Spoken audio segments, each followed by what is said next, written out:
I like to think that it's something I've done, because during all those hard years, it was very hard saying, I'm a communist. Of course, I'm not a communist in terms of what the conservatives call a communist. You know, I'm not out to overthrow the government. I'm not out for anything. And all I care about is ending poverty in the United States. Not even worried about worldwide. So I'm not one of those people who they described back in the 60s, 50s, and stuff like that.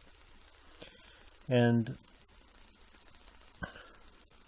the fact is Bernie is, okay, a socialist, but a socialist is even more hardcore than a communist, right? And let's face it, the communists, I mean the conservatives, continually call him a communist, even though he outright says he's a socialist. What I think happened was, I mean, none of these millennials or anybody of them remember or even know what it was like to grow up when I grew up. When I grew up and called myself a communist, even though I wasn't. I mean, it's not like I was part of any communist party or organization. I just believe in the, first of all, the concept of a control economy, which is an economy that is controlled by scientists instead of by market forces, which is a euphemism for rich fat cats. I mean, they're the ones who really control the capitalist economy. It has very little to do with supply and demand and all that kind of crap. It's got to do with making certain people a lot of money. But, you know, it was very hard for me. I mean, how many times did some asshole get into an argument with me and then tell me that, well, why don't you just move to Cuba then? Well, why don't you move to the fucking sun, you know, or the moon or someplace? I mean, really, it's such a insulting and scary. You know, it's like, why don't you just take a short walk off a long walk off a short pier, or go wander around in traffic? And, you know, actually I've gotten those comments over any time that I've actually wasted my time arguing with these people, right? Conservatives are, you know, the people who sit around and watch Fox News all day, that kind of stuff. They're just, I will never waste my time with them again. I really won't. Except for to tell them, you know, but I'm not going to listen to them ever again. You know, it's going to just be one-sided, and they're going to hate that. I've run into them and told them, look, I'm not going to listen to you. I'm not going to do this, two-sided thing. I mean, it's like you got a kid and he's smacking another kid in the head and he wants to discuss it. No, I don't think so. I mean, there's not two sides to it, and I'm not going to subject myself to their side anymore. You know, if they want to throw me in jail and subject me to it that way, that's their problem. I mean, they're going to end up getting the short end of the stick on that one too. Because what kind of people are they then? So, you know, I had to deal with that growing up, and yeah, I'm angry. Sure, I'm angry. I'm angry that even though I was able to keep it away, I'm angry that it's even out there, you know. Those people shouldn't be allowed to persecute and harass good people. You know, I mean, we're good people. All we care about is helping the poor. That's all that Bernie really is after either. So, I mean, we're not really different.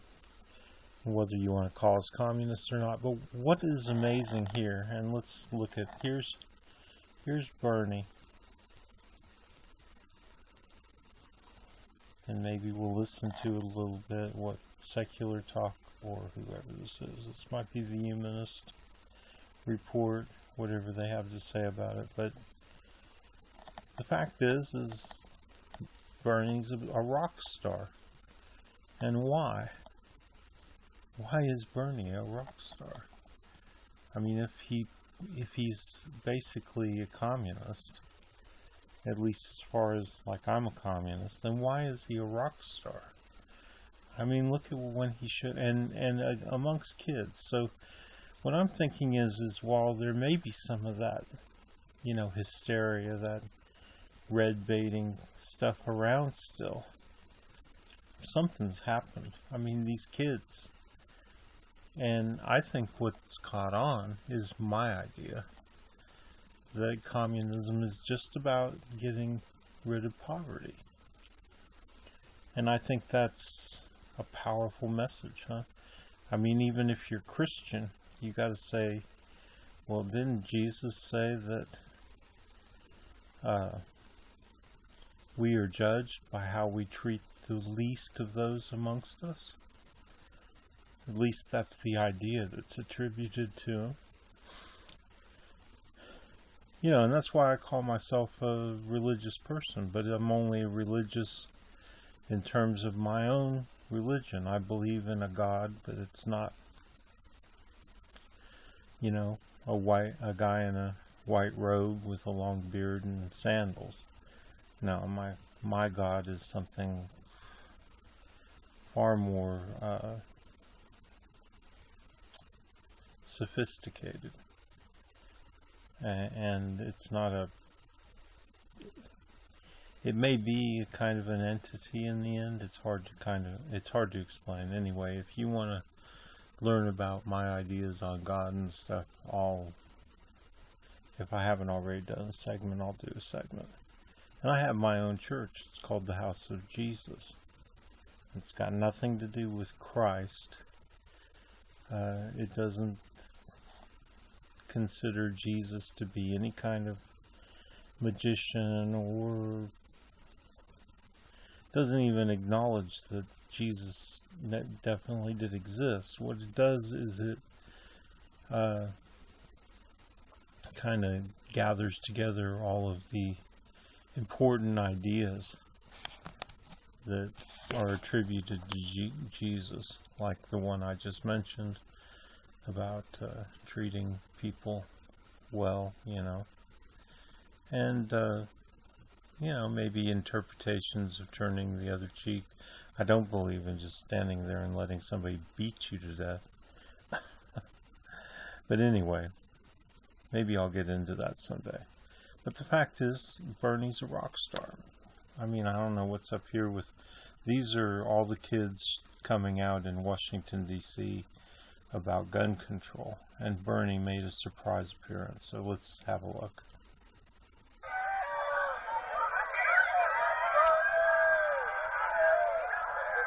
Thank you all for being here today. We are very proud of what you are doing. You, the young people of this country, are leading the nation, and the Congress has got to follow what you're doing. All across this country, people are sick and tired of gun violence, and the time is now for all of us together to stand up to the NRA and to pass common sense gun legislation. So I just want to thank all of you for your courage and for your intelligence and for leading the nation in the right direction. Thank you all. So, I love those videos. Now, clearly I'm biased here. Yeah, of course you are, and so am I. And the real question isn't why guys like this and me big Bernie fans, although that's an important question. Because Bernie has his weaknesses. He's a little bit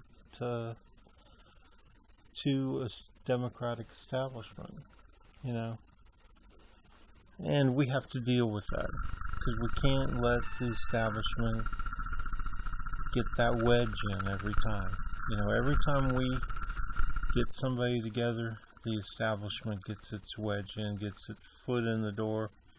And you know what happens once somebody gets their foot in the door? They come on in and they bring their whole... You know, we don't want the establishment poisoning the progressive movement. Anyway, so I think that something's happened with these kids. Because, you know, it was very hard to get any kind of movement going amongst the kids when I was a kid.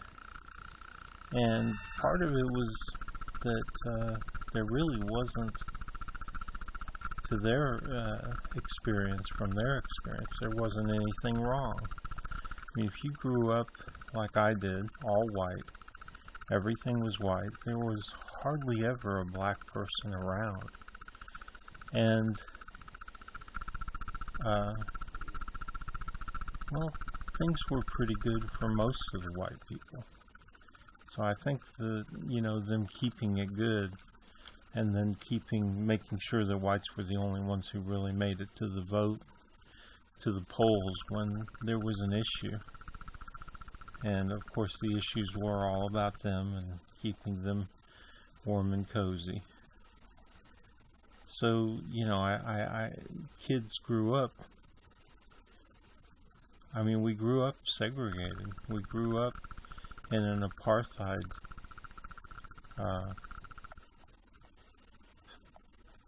I guess there was a regime behind it, right? But in apartheid communities, I mean, it wasn't until 10th grade, which I was out of the country, but when I came back in 11th grade that I found out that it had been an apartheid state. When all of a sudden going to Woodside High School in Redwood City, California, which is in the Bay Area on the San Francisco Peninsula. You got San Francisco at one end, San Jose at the other end, and you've got all, well, Silicon Valley in between, right? And there had been no black kids in my school. But when I came back for 11th grade at Woodside High School, it was about half and half. And they'd bust in all the blacks from East Palo Alto who, I don't know where they went before that. Maybe there was an East Palo Alto High School. And maybe they shut that down, because I've never even heard of it, of a high school over there. Closest high school to East Palo Alto that I know of was Menlo Atherton. Anyway, the point is, you know, we grew up kind of half and half if you were my age, you know, well, more than half, because all the way up to 10th grade it was just white, and then after 10th it was like the school was half black, even though obviously blacks aren't half the population, but they may have been half the population in the area I was in. Otherwise, why would they be half the people at the high school? I mean, there were at least 1,000 of them out of 2,100, 2,200 kids.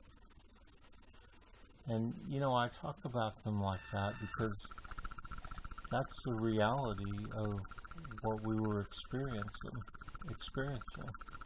It was us and them. I mean, they all hung out in a different part of the school. It's like the school was segregated, but not by the school, but by the students, because we just didn't hang out together.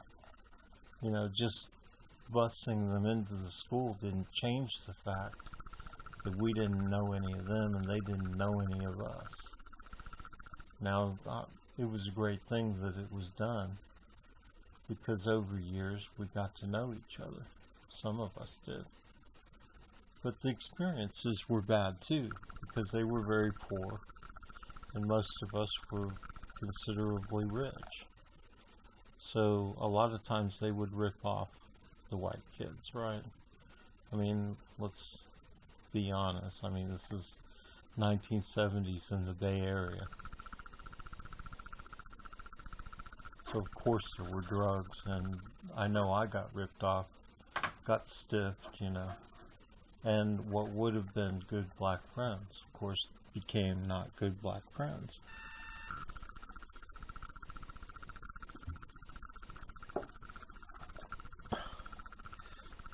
Because once somebody rips you off, whether it's, you know, legit or drugs or whatever,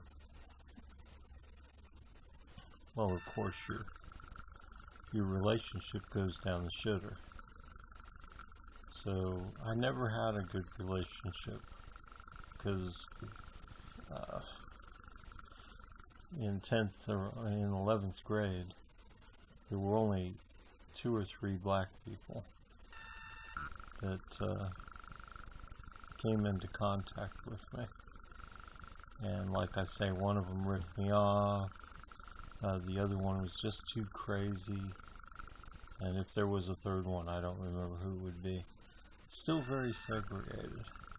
But you know, at least there's a chance for people getting to know each other. Okay, well, seems like I always get off into racism, huh? So, my main point is that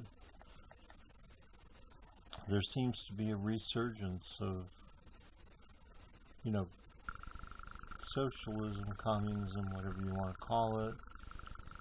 Kids feel very free to back Bernie, even though he's called all these names and everything. Wouldn't have been the case back in the 70s.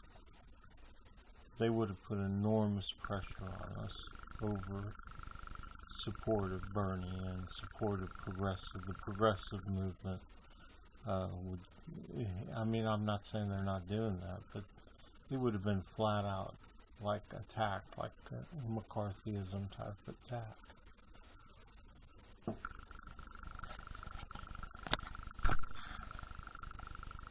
So something's happened.